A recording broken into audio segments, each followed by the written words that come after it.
예, 안녕하십니까?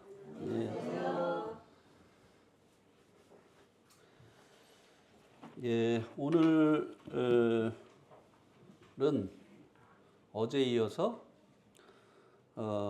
우리들이 이 땅에 태어난 이유에 대해서 말씀을 드리겠습니다. 하나님께서 이것은 다른 말로 말씀을 드리면 하나님께서 우리를 만드신 그 목적이 무엇이냐라고 하는 것으로도 말씀을 드릴 수가 있습니다. 먼저 성경을 좀 찾아보겠습니다. 누가복음 12장 13절부터 15절까지 말씀입니다.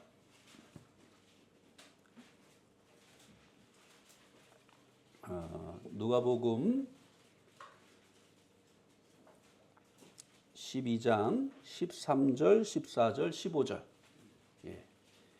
어제처럼 13절은 제가 읽고 14절은 여러분이 읽으시고 그리고 15절은 같이 읽겠습니다. 예. 제가 13절 읽겠습니다. 무리 중에 한 사람이 이르되 선생님 내 형을 명하여 유산을 나와 나누게 하소서 하니 이르시되 이 사람아 누가 나를 너희의 재판장이나 물건 나누는 자로 세웠느냐 하시고 같이요. 그들에게 이르시되 삼가 모든 탐심을 물리치라 사람의 생명이 그 소유에 넉넉한 데 있지 아니하니라 하시고. 예. 여기 말씀에 보니까요. 예수님을 찾아왔는데 예수님이 이 땅에 오신 그 목적과 부합하지 않는 목적을 가지고 예수님을 찾아온 한 사람에 대해서 말씀을 해주고 있습니다. 오늘날도 많은 사람들이 예배당 문을 두드리는데요. 예수님께서 이 땅에 그 오신 목적과 부합되지 않는 이유로 예배당 문을 두드리는 이런 사람들이 많이 있습니다. 이 사람이 예수님께 나온 그 목적이 무엇인가를 그가 예수님께 요청한 그 요청을 통해서 알 수 있게 되는데요. 13절에 보면 무리 중에 한 사람이 이르되 선생님 내 형을 명하여 유산을 나와 나누게 하소서 하니. 아마도 부모님에게 재산 상속을 부모님이 재산 상속을 해주셨는데 형이 독차지했던 것 같습니다. 그래서 억울했겠죠. 이것을 어디에 가서 호소를 하면 내 목도 찾을 수 있을까 생각을 하다가 예수님을 생각한 겁니다. 그래서 예수님에게 와서 그것을 요청한 거예요. 형을 명해서 유산을 자신과 나누어 갖게 해달라고 그렇게 이제 예수님에게 요청을 했습니다. 그러니까 예수님께서 이 사람에게 너 번지수 잘못 찾았다 이렇게 이제 대답을 하셨어요. 14절에 보니까 이 사람아 누가 나를 너희의 재판장이나 물건을 나눈 자로 세웠느냐 하시고. 예, 이것은 예수님께서 이 땅에 오신 목적과 맞지 않는다는 것이죠. 예. 그러면서 주님께서 이 사람에게 삼가 탐심을 물리치라. 왜냐하면 사람의 생명이 그 소유에 넉넉한 데 있지 아니하다고 말씀을 하셨습니다. 많은 사람들이 이제 예수님을 안 믿는 사람들의 삶의 그 동력이 무엇인가 하면요, 욕심입니다. 예, 욕심으로 살아가요. 예, 더 많이 갖기를 원하고, 더 높아지기를 원하고, 더 만족하기를 원하죠. 예, 그래서 평생을 이 욕심을 가지고 그 욕심을 채우려고 하는 이 목적을 가지고 사람들이 살아갑니다. 그런데 그 욕심을 이루려고 사람들이 높이 올라가기도 하고 또 많은 것을 얻기도 하고 또 즐거움을 얻기도 하지만 그러나 그것이 한 번도 그 사람을 만족시켜주지 못한다고 하는 것이에요. 이렇게 이제 말씀하실 수 있는 분은 사람을 지으신 하나님밖에 없어요. 예. 아무도 사람의 생명이 어디에 있는지, 사람의 그 존재 이유가 어디에 있는지 말할 수 있는 사람이 없습니다. 만들어진 이 피조물들은요, 만든 자가 목적을 가지고 만들어요.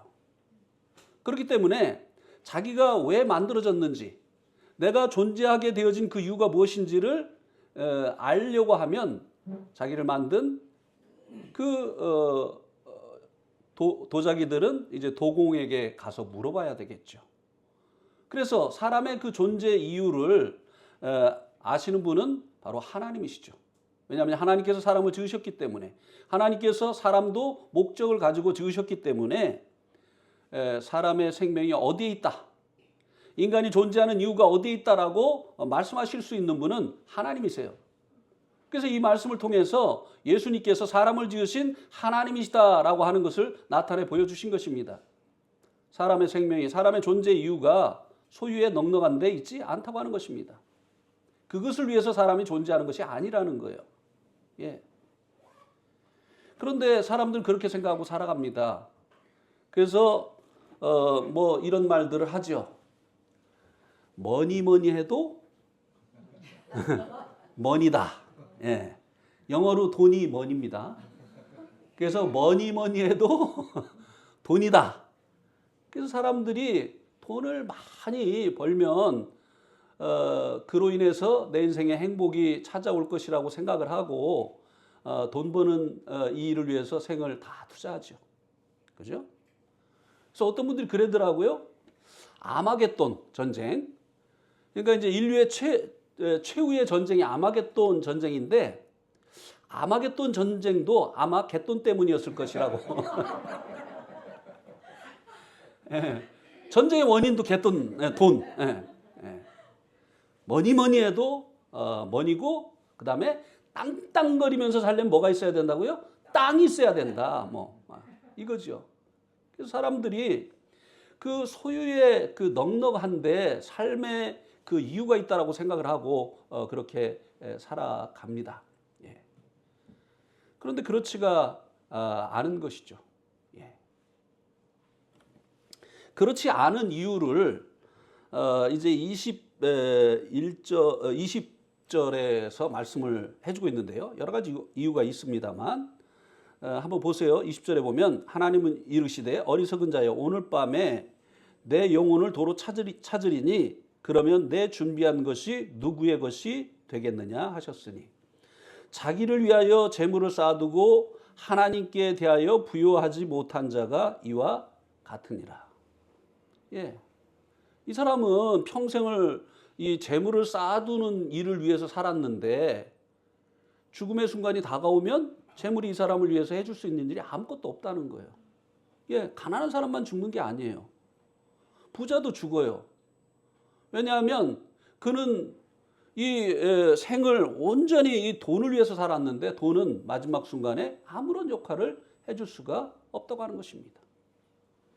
그래서 가난한 사람만 죽는 것이 아니라 그 돈을 평생에 쌓아두었던 이 부자도 죽음 앞에서는 이제 죽음을 받아들일 수밖에 없게 되어진다고 하는 것입니다. 제가 아는 한 분이 있는데요. 그 외삼촌이 굉장한 그 부자셨대요. 그런데 이제 이 삼촌이면 굉장히 가까운 관계잖아요. 그런데도 너무 그 삼촌과 자기 집이 빈부의 격차가 심해서 자주 오고 가지를 않았다는 거예요. 예. 왜냐하면 이제 돈 많은 사람들이 못 사는 사람들 이제 좀 멸시하는 이런 게 있잖아요. 그래서 이제 자주 오고 가지 않았는데 어느 날 이 삼촌이 암에 걸려서 곧 돌아가시게 됐다고 하는 이런 소식을 들은 겁니다. 그래서 이분이 이제 삼촌 집에 찾아간 거예요. 그래서 삼촌 집에 들어가 보니까 정말 의리의리하게 차려놓고 사시더라는 거예요. 그때는 뭐 자동문이 없던 시대인데, 있어도 아주 드물던 그런 시대인데, 들어가는 문부터 그냥 막 자동문이고, 그리고 이제 집에 가서 소파에 딱 앉으니까 바닥을 그 유리로 해가지고 그 밑에다가 그 물고기들을 이렇게 해놓고, 그리고 막 그 진열장에는 온갖 세계 곳곳을 여행하면서 사온 그 기념품들이 이렇게 있고, 그렇지 않아도 이 외삼촌이 너무나 잘 살기 때문에 오고 가지 않았는데, 가서 앉으니까 더 기가 죽더라는 거예요. 근데 이 삼촌에게 사실은 이제 영원히 사는 이 복음을 전하러 간 거거든요. 근데 말이 안 나오게 생겼어요. 너무 기가 죽어가지고. 이 삼촌이 내 말을 듣겠는가, 가난한 나의 말을 듣겠는가. 근데 삼촌이 와서 앉더니 하시는 말씀이 뭐냐 하면은, 야, 얘야, 누가 나한테 5년만 더 살게 해주면 내 이 모든 거 다 주고 싶구나. 자기가 먼저 그런 얘기를 하더라는 거예요. 그래서 삼촌, 5년이 아니에요. 영원히 살 수 있는 길이 있어요. 이러면서 이제 복음을 전했다고 하는 이야기를 들었습니다. 예, 아무리 많은 재산이 있다 할지라도 죽으면 그것이 누구 것이 되겠느냐고 하는 것이에요. 살아있을 때뿐이지 이 죽음이 다가오면 이 돈이 무슨 의미가 있느냐고 하는 것입니다. 예. 평생을 돈을 위해서 살았는데 죽음이 다가오면 이 돈이 무슨 의미가 있느냐고 하는 것이에요. 그런데 사실 이 돈은 우리가 살아가는데 정말 필요한 것입니다. 그죠? 예. 돈 없으면요, 애들 교육도 못 시켜요. 뭐 지금은 뭐 고등학교까지 무상 교육이지만, 근데 옛날에 학비 들어가는 것보다 아이들 요새 과외로 공부하는 이 돈이 더 많이 들어가더라고요. 어쨌든 돈 없으면 우리 아이들은 다른 아이들처럼 피아노도 못 가르치고, 태권도장도 못 보내고, 미술학원도 못 보내고, 영어학원도 못 보내고, 못 하잖아요. 예. 그래가지고 애들이 그냥 기가 죽게 되어지고, 말이 안 통해. 예. 그 다음에 또 돈이 없으면 아파도 병원도 못 가요. 예. 그래서 이 돈은 우리가 살아가는데 정말 필요한 것입니다. 없어서는 안 돼요. 그래서 우리가 돈을 이제 벌어야 되죠. 그런데 어떤 분이요, 이 돈을 뭐라고 그 이야기를 했느냐면요, 정말 적당한 이 비유라고 생각이 됐습니다. 이 돈은 화장실의 휴지와 같다라고 얘기를 했어요. 여러분, 화장실에 휴지가 없으면 어떤 일이 일어나죠? 낭패죠. 제가 그런 일을 당했어요. 네팔을 비롯한 서남아시아의 국가들은 그 화장실에 휴지가 없습니다. 왜냐하면 물로 뒤처리를 해요. 예. 그래서 여러분 이제 이 아시아대요, 네팔이나 서남아시아에 그 여행을 가시면 왼손을 식탁 위에 올려놓으면 큰일 납니다. 예. 오른손은 밥 먹는 손이고 스푼 사용 안 하잖아요. 오른손으로 먹는단 말이죠. 그런데 이제 왼손은 뭐 하는 손이냐면 뒤처리하는 손이에요, 이게. 그래서 왼손을 식탁 위에 올려놓는다든지 왼손을 사람 머리에 올려놓는다든지, 이건 저주예요. 예. 그래서 이제 제가 그 여행을 갈 때는 꼭 그 여행용 휴지를 준비해서 갑니다. 그런데 이제 네팔의 더란이라고 하는 이 지역에 갔는데, 거기에 이제 교회가 있어서 갔는데 그날 아침 초대를 받았어요. 그래서 아침 초대를 받아서 기다리고 있는데 밥이 늦게 나오는데, 그날따라 밥도 안 먹었는데 배가 아픈 거예요. 그래서 화장실에 갔어요. 일을 보고 있는데 앞불싸 휴지를 안 갖고 들어간 거예요. 그래서 드디어 나도 손으로 뒤처리를 해야 되는구나. 근데 이거를 안 배웠어요. 손으로 뒤처리하는 걸 배워야 돼요. 그래가지고 이제 이거 다 식사들 하고 오셨죠? 좀 자세히 말씀을 드리겠습니다. 이 손으로 이제 뒤처리를 해야 되는데 이게 이제 그 배설물이 더럽잖아요. 막. 예? 그러니까 대부분 처음 하는 사람들은 여기다 물을 왕창 붓니다. 그다음에 이제 그 물로다가 이제 이렇게 하는데 이거 큰일 날 방법이에요. 내가 그 큰일이 났어요. 물을 왕창 부어가지고 막 뒤처리를 하는데 이 물이 이렇게 흘러서 가슴으로 이렇게 오는 거예요. 그래가지고 내가 아이고 미치겠네. 아이고 막 미치겠네. 막 이랬어요. 그래가지고 일보러 가가지고 샤워를 하고 나왔습니다. 제가. 그랬더니 이 네팔 그 형제들이 계속 내 손만 보는 거예요. 예. 그래서 이제 이거를 어떻게 해야 되느냐면요. 요거는 개인적으로 저한테 오세요. 요거까지 말하기는 좀 그렇습니다. 이거 배워둬야 돼요. 손으로 밥 먹는 것도 배워야 돼요. 처음에 인도에 갔는데 수저를 안 줘요. 밥만 주고. 그래가지고 이제 이렇게 해가지고 이렇게 먹으려고 하면 다 흘러서 떨어지는 거예요. 그래서 이제 이렇게 어떻게 먹나 보니까 조물락조물락 해가지고 밥을 뭉쳐가지고 요렇게 해서 엄지손가락으로 요렇게 밀어 넣는 거예요. 그러니까 안 떨어지더라. 근데 이렇게 하려니까 다 떨어지죠. 예. 어쨌든 화장실의 휴지와 같은 것이 뭐라고요? 돈. 화장실에 휴지가 없으면 정말 낭패예요. 그런 것처럼 우리가 이 세상을 살아가는 동안에 화장실의 휴지처럼 꼭 필요한 것이 돈이다 이겁니다. 그래서 돈을 벌어야 돼요. 예. 그런데 이 화장실에 휴지가 꼭 필요하다고 해서 화장실에 가득 휴지를 쌓아놓고 살 필요는 있습니까? 없습니까? 예, 필요한 만큼만 있으면 되는 것이 화장지인 것처럼 돈은 우리의 삶의 목적이 아니에요. 우리의 삶을 그것을 쌓기 위해서 살아서는 안 된다고 하는 것입니다. 필요한 만큼만 있으면 되는 것이 돈이에요. 그래서 예수님께서 사람의 생명이 그 소유에 넉넉한데 있지 아니하다. 이렇게 말씀하신 거예요. 필요 없다고는 말씀 안 하셨어요. 그러나 우리 삶 자체가 그것을 위한 것이 아니라고 하는 것입니다. 많은 사람들이 인생에 대해서 이야기를 합니다. 그래서 어떤 사람들은 한 번 사는 세상 열심히 최선을 다해서 살아야 된다. 이렇게 이제 이야기를 합니다. 그런데 왜? 무엇 때문에 최선을 다해서 열심히 살아야 되는데? 라고 물어보면요. 대답을 못 해요. 안병옥이라고 하는 옛날에 이제 숭실대학교 교수님이 계셨었는데 이분이 쓴 책에 이런 내용이 나옵니다.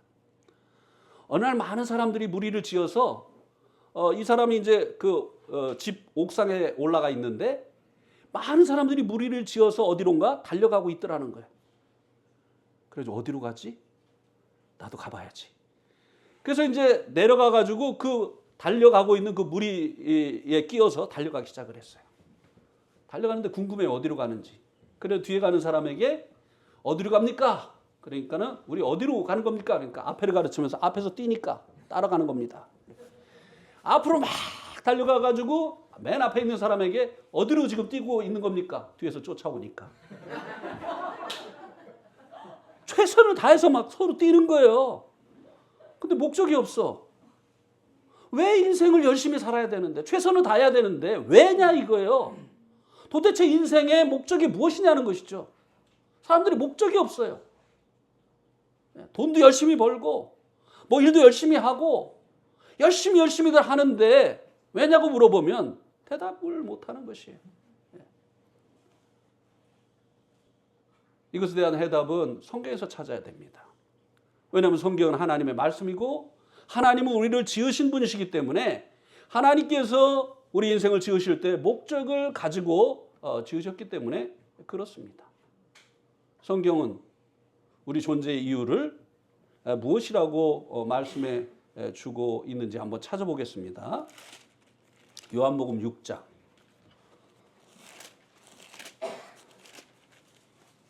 40절입니다.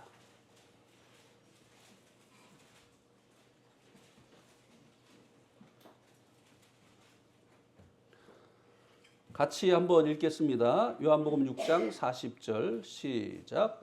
내 아버지의 뜻은 아들을 보고 믿는 자마다 영생을 얻는 이것이니 마지막 날에 내가 이를 다시 살리리라 하시니라.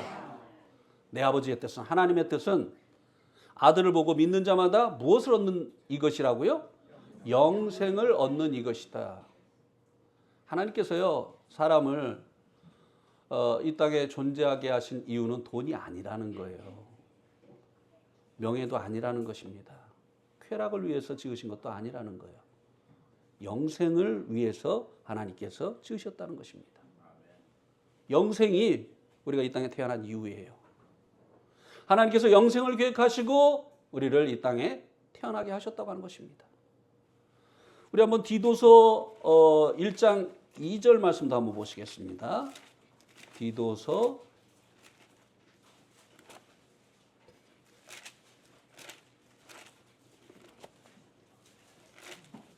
1장 2절.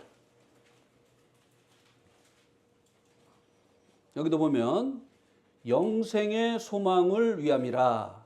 이 영생은 거짓이 없으신 하나님이 영원전부터 약속하신 것인데, 이 영생은 거짓이 없으신 하나님이 영원전부터 약속하신 것이다 라고 말씀해 주고 있습니다. 이제 영생에 대해서 얘기를 해야 되니까 영원이라고 하는 이 개념을 우리가 이해를 해야 돼요. 근데 이해하기는 힘들어요.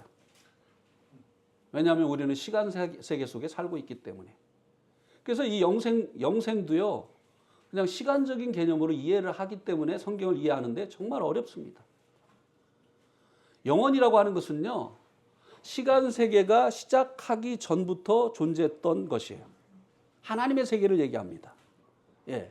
모든 것이 하나님, 영원자이신 하나님으로부터 나왔잖아요.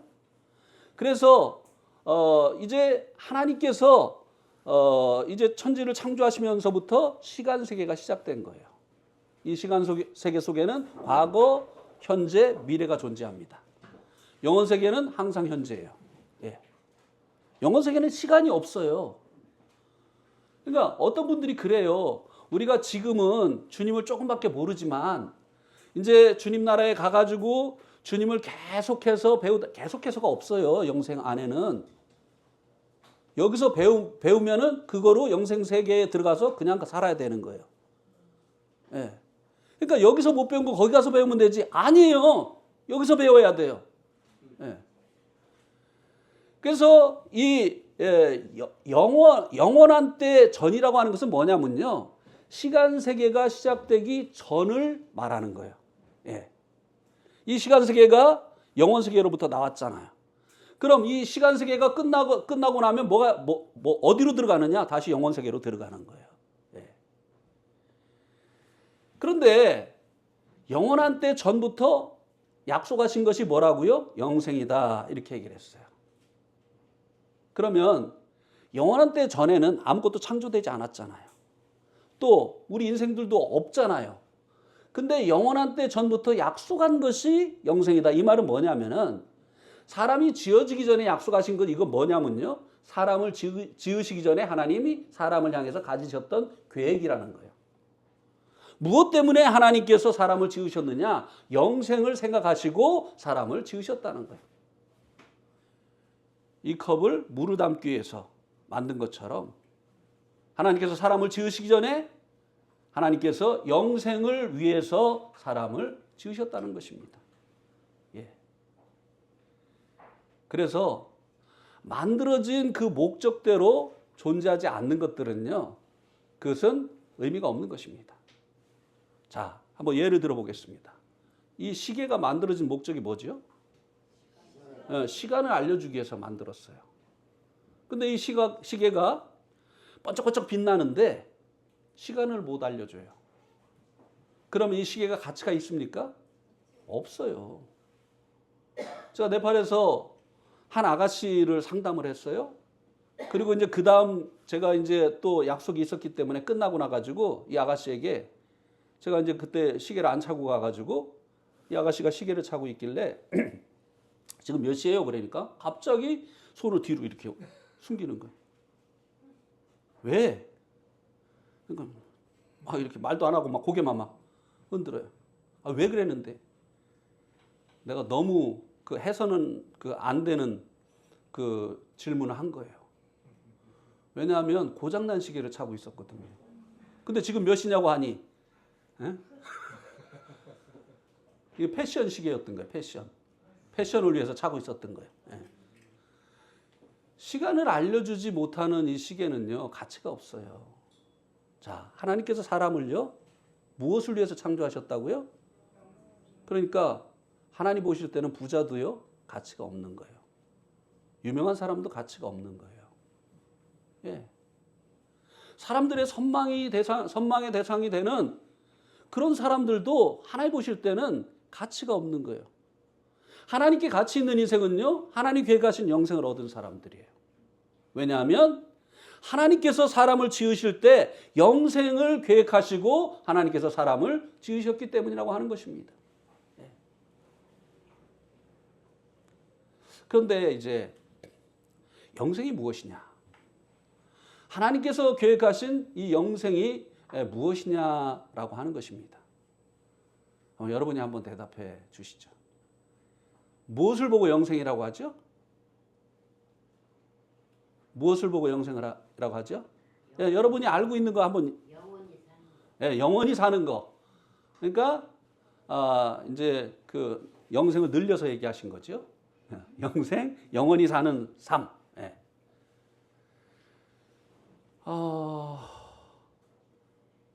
그러니까 이제 이 영원히 사는 삶이다라는 건 이게 시간적인 개념에서 나오는 거거든요. 그러니까 오래오래 사는 거, 죽지 않고 사는 거, 이 개념이잖아요. 그런데 이 성경이 말하는 이 영생은 그런 시간적인 개념이 아닙니다. 네. 물론 시간적인 개념으로 설명을 한다면 그렇게 설명을 할 수밖에 없어요. 네. 오래오래 또 오래오래 끝없이 네. 막 이렇게 사는 거.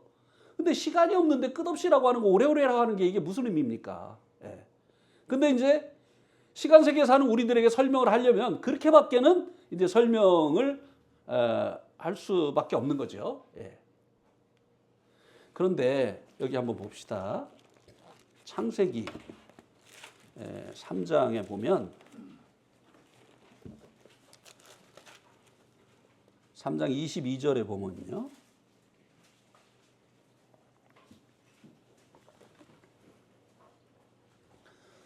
여호와 하나님이 이르시되 보라 이 사람이 선악을 아는 일에 우리 중 하나같이 되었으니 그가 그 손을 들어 생명나무 열매도 따먹고 영생할까 하노라 하시고 여호와 하나님이 에덴 동산에서 그를 보내어 그의 근원이 된 땅을 갈게 하시니라. 이같이 하나님이 그 사람을 쫓아내시고 에덴 동산 동쪽에 그룹들과 두루 도는 불칼을 두어 생명나무의 길을 지키게 하시니라. 아니, 하나님께서 사람을 영생을 계획하시고 지으셨는데 여기 이 말씀에는 사람이 영생할까 봐 걱정하고 계세요.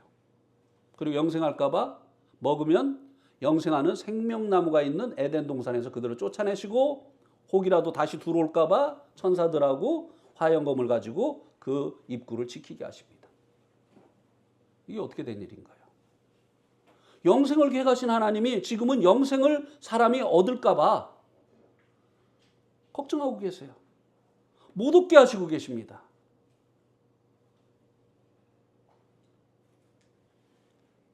왜일까요? 여기 보면 그 이유를 이렇게 말씀해 주고 있습니다. 22절에 여호와 하나님이 이르시되 보라 이 사람이 선악을 아는 일에 우리 중 하나같이 되었으니 이것이 이들이 영생을 얻을까 봐 걱정하시고 영생을 못 얻게 하시려고 생명나무가 있는 에덴 동산에서 쫓아내시고 또 그 입구를 지키시게 한 그 이유입니다. 자, 선과 악을 알게 하는 나무를 하나님께서 먹지 말라고 명령하셨습니다. 근데 그들이 사단의 유혹을 받아서 이거 먹어도 안 죽어. 사실은 다른 이유가 있어. 그게 뭐냐면은 선과 악을 아는 일에 너희 이걸 먹으면 너희 눈이 밝아져 가지고 선과 악을 아는 일에 하나님처럼 되기 때문에 하나님께서 그거 싫어서 이거 못 먹게 한 거야.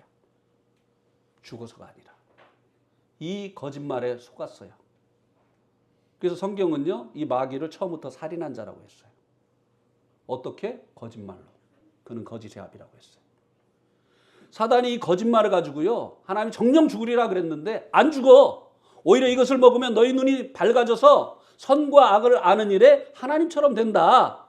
이렇게 거짓말을 해가지고 사람이 먹으면 죽는다고 말씀하신 그 열매를 먹고 죽게 했어요. 죽음이 뭐라고 했죠, 어제? 죽음이 뭐라고 했죠? 분리. 하나님과 분리됐어요. 예, 분리될 뿐만 아니라 죄를 지으면요, 마귀에게 속해요. 그죠? 범죄하는 자는 마귀에게 속한다고 말씀해주고 있어요. 자, 지금 하나님과 분리됐어요. 그리고 마귀에게 속했어요. 근데 생명나무 실과를 먹고 영원히 살아요? 그러면 죽지 않고 사는 것 자체가 영생이라면 마귀하고 그냥 영원히 살아도 되는 거예요? 하나님과는 분리돼 가지고 하나님이 계획하신 영생이 무조건 그냥 오래오래 죽지 않고 사는 것이 아니라고 하는 것을 이 말씀이 보여주고 있는 거예요. 하나님이 계획하신 영생은요, 다른 의미가 있습니다. 왜 하나님이 영생을 계획하셨는가를 요한복음 3장 16절에서 말씀해 주고 있습니다. 한번 그것을 한번 보시고 그 다음에 설명을 드리겠습니다. 요한복음 3장 16절.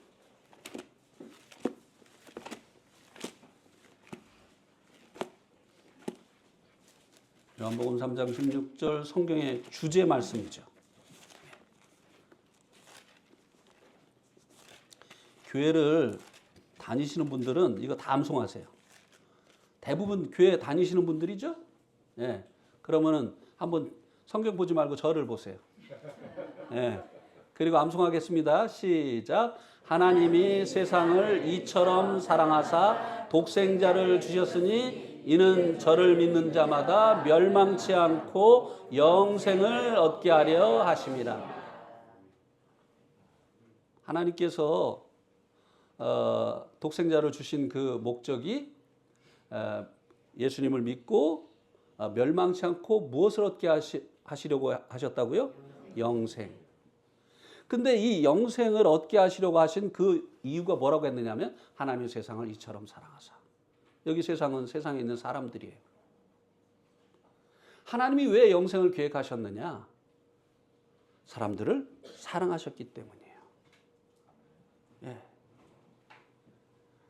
하나님이 사랑 때문에 영생을 계획하셨어요. 예. 근데 그러면은 이 하나님이 계획하신 이 영생이 무엇이냐? 우리 한번 요한 1서 5장 11절을 보시겠습니다. 요한 1서 5장 11절.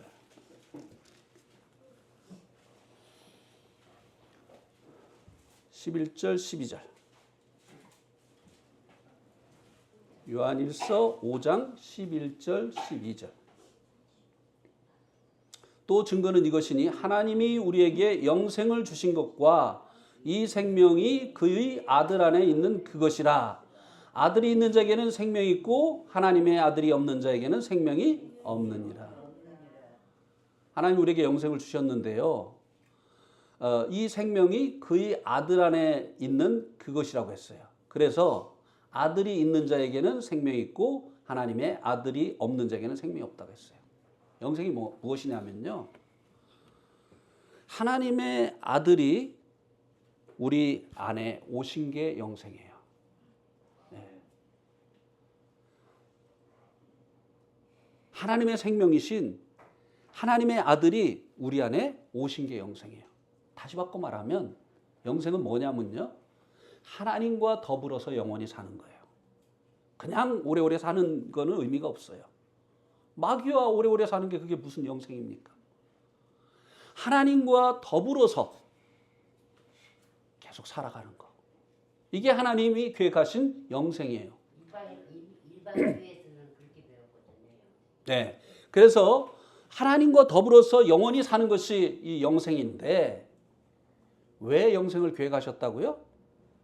사람을 사랑하시니까. 남녀가 사랑하면 결혼해서 같이 살잖아요. 하나님도 마찬가지예요. 하나님도 사랑하시기 때문에 인간과 더불어서 살기를 원하신 거예요. 이것이 바로 하나님께서 계획하신 영생이에요.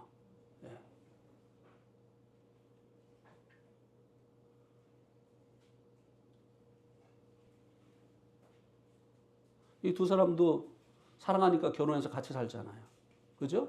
그러니까 하나님께서 세상을 이처럼 사랑하사 독생자를 주셨으니 이는 저를 믿는 자마다 멸망치 않고 영생을 얻게 하려 하십니다. 사랑하시기 때문에 하나님께서 사람들이 하나님의 생명이신 예수님을 영접해서 하나님과 더불어서 영원히 살기를 원하셨다고 하는 것입니다. 제가 네팔에서 이제 18년 동안 있으면서 2년에 한 번씩 한국에 나오곤 했었습니다. 한 달 정도씩 와서 이제 쉬고 가고 부모님도 뵙고 가고 이제 이렇게 했었는데 저희가 이제 네팔에 있던 18년 동안은 저희 부모님에게 고통의 시간이었어요. 그러니만큼 저희들이 온다고 하면요, 이분들이 벌써 목소리부터 달라져요.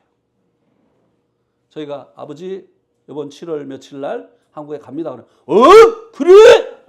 네. 목소리가 막 힘이 팍팍 들어가셔. 한 번은 우리들이 오지도 않은 공항에 차를 몰고 오셨다는 거예요.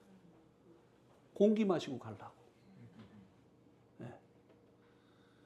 그러니만큼 우리가 왔다가 갈 때는 또 힘이 쫙쫙 빠지셔요.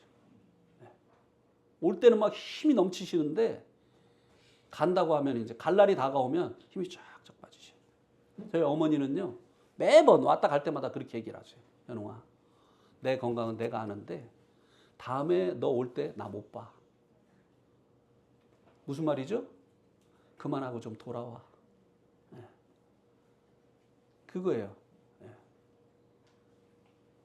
근데 목사님 사모님이 선교사를 돌아오라고 할 수는 없잖아요. 네. 그러니까 그렇게 표현을 하시는 거예요. 네.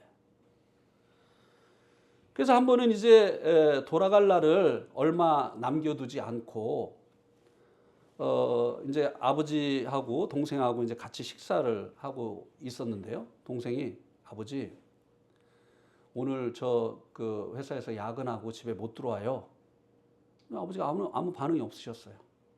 근데 이제 제가 그 다음에 아버지 저도 오늘 집에 못 들어와요. 저기 그 분당에 사는 그 김상태 형제하고 오늘 그 집에 가서 자고 올 거예요. 그랬더니 아버지가 숟가락을 탁 놓으시더니 어디로 가버리셨어요. 그럼 어디 가셨지? 근데 갑자기 저기서 아버지 우는 소리가 나는 거예요. 하이! 이러시면서 막 소리를 지르시는 거예요. 나쁜 놈! 이제 돌아갈 날이 얼마나 남았다고? 애비랑 좀 못 있는겨! 막 그래서 막 소리를 막 지르시는 거예요. 그래가지고 막 와가지고 전화를 걸었어요. 김상태 형제에게. 형제, 나 오늘 못 가. 우리 아버지 막 우셔.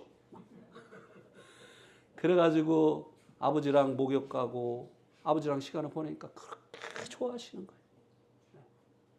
왜 그래요, 우리 아버지가? 왜 이렇게 아들하고 함께 있는 것을 이렇게 기뻐하시는 거예요? 떨어지는 걸 그렇게 힘들어 하시는 거예요. 뭐 때문이죠? 사랑 때문이에요. 여러분, 하나님 마음을 아셔야 돼요.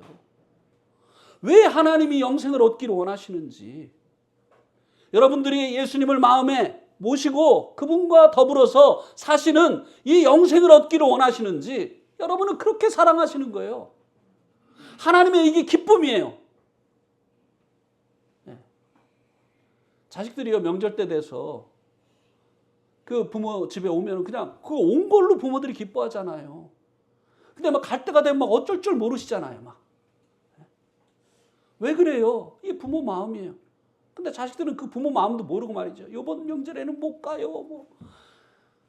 그러면 뭐 그래 이렇게 얘기하시지만 가슴에 못 박는 거예요.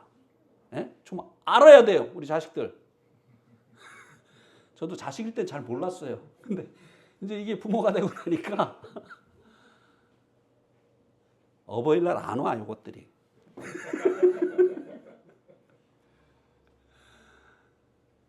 하나님 마음을 아셔야 돼요. 예. 하나님 우리를 사랑하시기 때문에 우리가 하나님 모시고 살기를 원하는 거예요. 예.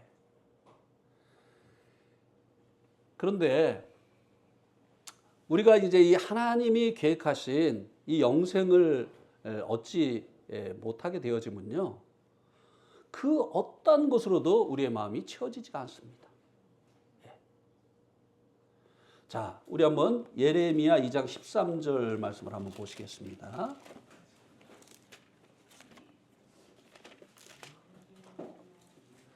예레미야 2장 13절.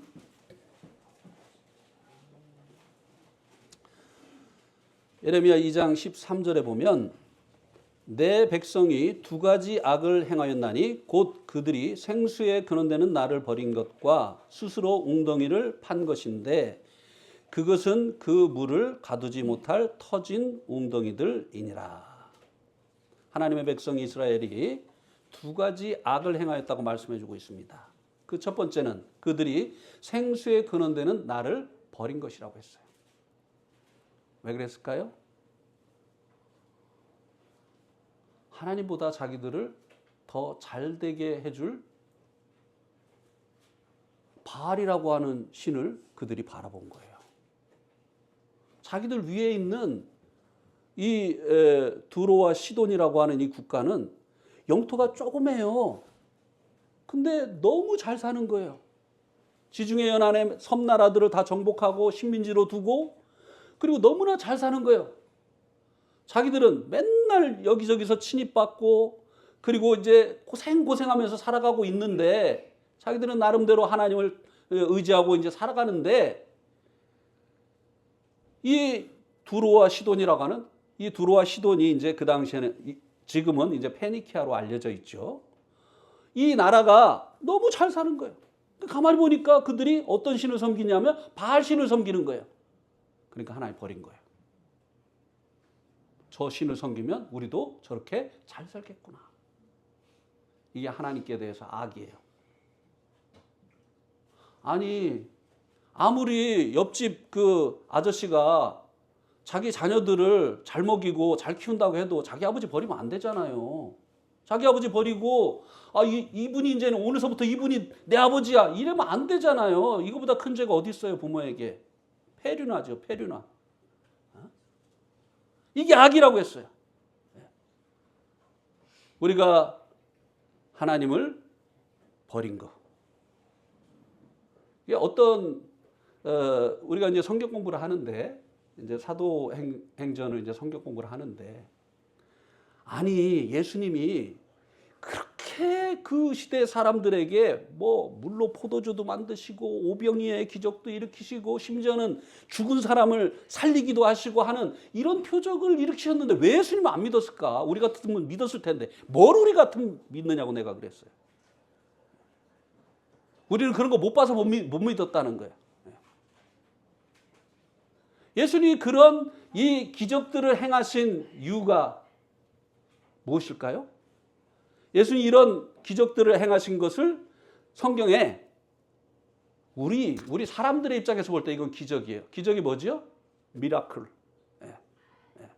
놀라운 일이에요. 원더. 그런데 이게 하나님의 입장에서는 이런 죽은 자를 살리시고 또 오병이의 기적을 일으키시고 그리고 또 물로 포도주를 만드시고 하는 이런 것이 하나님 입장에서 뭐냐면은 사인이라고 했어요. 사인. 뭐에 대한 사인이에요? 그분이 사람으로 오셨지만 하나님이시다는 증거다 이 말이에요. 사람이 할 수 없는 일을 왜 하셨느냐? 하나님으로 믿으라고요. 너의 하나님으로 믿고 그분을 섬기라고요. 이런 그 기적들을 보여주셨는데 왜 그들이 그럼 얘 예수님을 믿지 않았느냐? 예수님을 이용해 먹기는 원했지요. 예.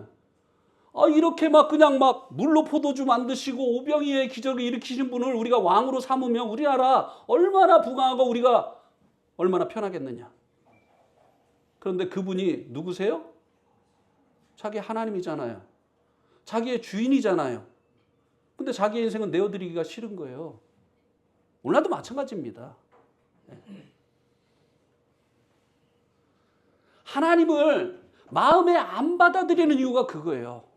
예수님을 받아들이면 영생을 얻는데 예수님을 마음에 안 받아들이고 그 텅 빈 마음으로 살아가는 그 이유가 바로 그거라는 것입니다. 자기 인생에 대한 권리를 예수님에게 내어주고 싶지 않은 거예요. 내 마음대로 살고 싶은 거예요. 하고 싶은 거 하고 먹고 싶은 거 먹고 가고 싶은 데 가고 기분대로 살고 싶은 거예요. 다시 바꿔 말하면 이것을 회개라고 하는데요. 회개하고 싶은 마음이 없는 거예요. 예. 오늘날이요. 진짜 값싼 복음이 전해지고 있어요. 무슨 얘기냐면 예수님 여러분의 죄 다 담당하셨습니다. 요것만 믿으면 구원받습니다. 영생 얻습니다. 그리고 자기 인생은 여전히 누가 주인이에요? 자기가 주인이야. 그 영생 아닙니다. 이스라엘 백성들이 이제 더 나은 자기들을 더 잘 살게 해줄 수 있는 이 바알을 택하려고 하나님 버렸다고 했어요. 그런데 이 하나님을 뭐라고 여기 말씀해 주고 있습니까? 생수의 근원되는 나를 버린 것과. 물고기가 물에서 살고 있었습니다. 어느 날 늑대가 찾아왔어요. 그래가지고 이 물고기에게 물고가 뭐하니? 라고 물어봤어요. 그랬더니 물고기가 물에서 논다 그랬어요. 그러니까 이 늑대가 뭐라고 했느냐면 너는 물에서 갇혀서 사는 거야. 나처럼 물 밖에서 사는 자유를 얻어볼래? 이렇게 얘기를 했어요. 가만히 생각해보니까 자기가 평생 이 물 밖에를 벗어나지 못했어. 와, 나는 여기 갇혀있네? 그래가지고 물 밖으로 뛰어나갔습니다. 근데 어떤 일이 일어났죠? 숨이 막혀. 예. 마귀가 우리를 그렇게 유혹한 거예요. 네 인생 네 거니까 네 맘대로 살아. 네 좋을 대로 살아. 왜 하나님 뜻대로 살려고 그래? 예? 그게 자유야. 그래서 이 사람들이요, 자기 인생 자기 맘대로 살려고 그 마음에 하나님을 두지 않은 거예요. 그런데 하나님은 생수의 근원이라는 거예요. 그러니까 하나님 없이 살아가는 사람들의 마음속에 돈을 가져도 명예를 얻어도 즐거운 일을 해도 마음이 채워지질 않는 거예요. 만족이 없는 거예요. 예.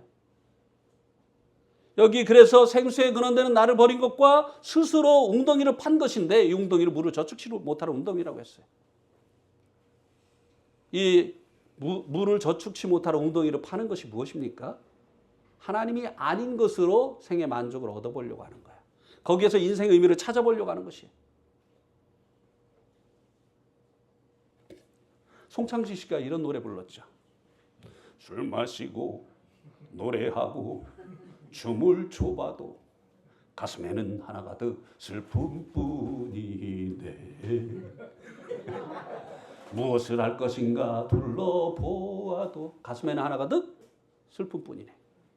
자, 떠나자 동해 바다로. 술 마시고 노래하고 춤을 춰봐도 가슴에는 하나 가득 뭐요? 웅덩이를 파보는데 이 목마른 이 마음을 채워보려고 이제 술도 마셔보고 또 노래도 해보고 하는데 채워지질 않는 거예요. 여러분 그런 경험 해보셨잖아요. 어떤 것을 해도 그때뿐이고 정말 만족하지 못한 이런 그 마음의 그 공허를. 그래서 어니언스라고 하는 사람들은 또 이런 노래를 불렀죠. 구멍 뚫린 내 가슴에 살아움이 물 흐를 때. 예. 구멍 뚫린 떠나버린 너에게. 사람들이요, 이 마음의 공허가 내가 지금 사는 아파트가 너무 조그매서 그래 이렇게 생각을 하는 거예요. 그러니까 막 쫄라매고 막 전략하고 그래가지고 평수로 늘려가는데 잠깐은 좋은데 조금 지나면 또 아이고 손님이 오났다나 이거 너무 좁아 이래가지고 또 늘려가는 거 아니겠어요? 예. 평생을 그래다 마는 거예요. 예. 나중에 이제 아파트가 재미가 없어요. 그러니까 뭐야? 저 푸른 초하늘에 구름 같은 집을 짓고 막 그냥 전원주택 짓고 이렇게 하는데 여러분 전원주택 절대 생각도 하지 마세요. 그 풀 뽑는 거 보통 일이 아니에요. 우리도 해봤어요. 예. 예. 아유 징글징글해. 왜 이렇게 풀이 막 많이 자라나요? 그거. 예. 후회해요. 다 후회해. 막 평수가 그 땅이 넓으면 넓을수록 막 후회해요. 막 그러니까 막 거기에다가 막 풀 안 나는 뭐 가마떼기 막 깔고 막 나중에는 안 되니까 거기 그냥 시멘트로다가 포장해가지고 무슨 재미예요? 네. 그러니까 원인이 내가 뭔가 부족하기 때문이라고 생각을 하는 거예요. 네. 남편이 진급을 빨리빨리 안 해서 매번 진급에 누락돼가지고 조금 좀 빨리빨리 올라가면은 만족할 것 같은데 아니에요. 네? 계장님 부인은 우리 남편 언제 과장 되나 그러잖아요. 근데 과장님 부인은요, 나는 됐다 이렇게 안 한다니까요. 우리 남편 언제 부장 되나 그런다니까요. 그럼 부장님 부인은 또 어떻게 해요? 우리 남편 언제 이사 되나. 예? 근데 대기업에서 이사 되기 정말 힘듭니다. 대기업에서는요, 이사 되려면요, 부인 학력까지 봐요. 예? 그래서 날고 긴다고 해도 부인이 뒷받침 안 해주면요. 대기업에서 이사되기 힘들어요. 끝이에요. 부장 가면은. 예. 맞죠? 아실랑가 모르시겠네. 그러니까 이렇게 우리가 그 생에 대해서 만족을 얻지 못하는 이유가 우리의 참된 생명 되시는 하나님이 없기 때문이라는 것을 모르는 거예요. 예. 그래서 예수님께서요. 우리 한번 요한복음 7장 한번 보시겠습니다.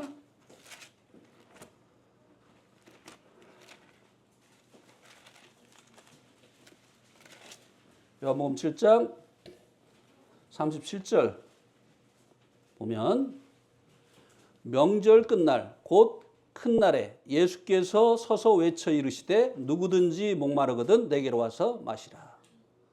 나를 믿는 자는 성경의 이름과 같이 그 배에서 생수의 강이 흘러나리라 하시니 이는 그를 믿는 자들이 받을 성령을 가리켜 말씀하신 것이라. 예. 여기 보니까 예수님께서 누구든지 목마르거든 돈을 많이 벌어라. 누구든지 목마르거든 높은 지위에 오르거라.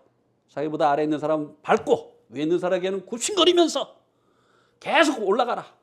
이렇게 말씀하셨습니까? 사람들이요 이 세상 살아가는 모습이요 정말 그래요. 언덕을 자전거 타고 올라가는 모습이에요. 언덕에 자전거 타고 올라갈 때 어떡하지요? 페달은 밟고 머리는 어떻게 해요? 막 사람들이 출세하려고요. 밑에 사람은 막 자근자근 밟고 올라갑니다. 윗사람한테 어떻게 해요? 굽실거리죠. 그 사람도 언젠가 밟기 위해서. 그렇게 말씀하시지 않으셨어요. 높은 지에 오르면 너희들의 목마름이 해결되어질 것이다. 예. 노세 젊어서 노세. 뭐 그러지요. 예. 술 마시고 노래하고 이렇게 하면 목마름이 해결되어진다고 예수님 말씀 안 하셨어요. 누구든지 목마르거든 내게로 와서 마시라. 예수님을 마시라는 거예요. 예수님을 소유하라고 하는 것입니다. 그런데 예수님을 어떻게 소유해요? 예수님 믿는 것이 예수님을 소유하는 방법이에요. 물은 그냥 이렇게 마시면 우리 것이 되지만 예수님은요. 우리가 예수님을 믿을 때 우리 안에 찾아오시는 것입니다. 그래서 예수님을 믿으면 그 배에서 어떻게 한다고요? 생수의 강이 흘러나리라. 사람들이요. 이상하게 저를 이렇게 잘 사는 사람으로 이렇게 보더라고요. 예. 근데 저는 지금까지 이제 대부분 월세를 살았어요. 월세. 지금도 제 집이 없습니다. 예. 근데 이 말은 이제 못하게 생겼네. 내 이름으로 한 조각 땅도 없습니다. 얼마 전까지 이 말을 했는데 요거는 못해요. 왜냐하면 아버지가 10평짜리 땅을 남겨두고 가셔가지고 10평 그것도 길 예? 팔으면 얼마 되지도 않는 거. 그러니 뭐 남겨두고 가셨으니 이거 상속은 해야 되잖아요. 예. 그래서 이 말은 못하게 생겼어요. 이제. 근데도요 정말 제 마음에 기쁨이 있어요. 예. 정말 만족이 있습니다. 제 마음은 항상 평안해요. 누구 부러워하고 이런 게 없어요. 예. 뭐 이 남은 세상을 뭐 아파트 평수 뭐 우리 집은 또 아파트도 아닙니다. 예. 뭐 아파트 평수 늘리고 이러는데 투자하고 싶지 않아요. 예. 저희들이 이제 그 살고 있는 이 집이 이제 교회의 사택입니다. 예. 근데 이 집이 이제 그 선교사님이 훈련센터로 사용을 하셨던 집이에요. 근데 이제 살 때 1억 2천을 주고 이제 샀다고 하더라고요. 나중에 이제 등기를 떼어보니까 나오더라고요. 1억 2천을 주고 샀는데, 그 동남아시아에서 그 유학 온 학생들 이제 훈련시키기 위해서 이제 이것을 했는데, 유학생들이 이제 잘 안 오고 그래서 그 집이 이제 소용이 없게 됐어요. 그래서 이제 세를 주고 있었는데, 제가 생각이 나가지고 저보고 사라고 하더라고요, 그 집을. 예. 근데 제가 1억 2천이 어디 있습니까? 예. 근데 이제 이분이 내가 사면 8천만 원에 주겠다고 하더라고요. 와, 1억 2천에 산 집을 8천만 원에 주겠다고 하는 거죠. 뭐 거저 주는 거죠. 그래서 이제 그분에게 그랬어요. 저는 이 땅에 있는 동안에 제 집을 갖지 않기로 하나님 앞에 서원을 했습니다. 예. 왜냐하면 천국 좋다고 맨날 전하는 사람 많은데 천국을 보여주는 사람이 없는 것 같습니다. 예. 그냥 천국 좋다고 하면서 그냥 투자를 이 땅에다 하는 거예요. 예. 그러면서 말씀은 막 천국 좋은 곳이라고 하고. 그래서 우리 천국을 말로만 전하지 말자. 천국을 우리의 삶으로 보여주자. 아내하고 합의를 했어요. 감사하게도 저희 아내가 그렇게 하겠다고 해서 이제 이 말씀을 드렸어요. 사실은 우리가 돈도 없지만 이 땅에 살아가는 동안에 저희 집을 갖지 않기로 했습니다. 이렇게 이제 말씀을 드렸더니 그러면 이제 다른 성도들에게 한번 얘기를 해보라고 해서 그렇게 이제 얘기를 하다가 이제 교회가 이제 사서 저희들이 그 집에서 이제 살고 있는 건데요. 근데 그 가정 속에서 어떤 이제 그 형제가 뭐라고 얘기를 하느냐면, 그 이 땅에 계시는 동안에 집 안 사기로 하셨으면 그러면은 저희 그 아내 이름으로 하라는 거예요. 그래가지고 제가 장난치냐? 그 다음에 하는 말이 뭐냐면은, 그러면은 우리 딸 이름이 지연인데, 지연이 이름으로. 예. 뭐 때로는요, 그 나이 먹도록 집도 한 채 못 구했냐, 무자격자 아니냐, 라고 하는 이야기도 듣습니다. 근데요, 후회함이 없어요. 왜냐하면 이 땅은 잠시 잠깐이잖아요. 주님 나라는 영원하잖아요. 거기 가면 절대 제가 월세 안 살 겁니다. 예.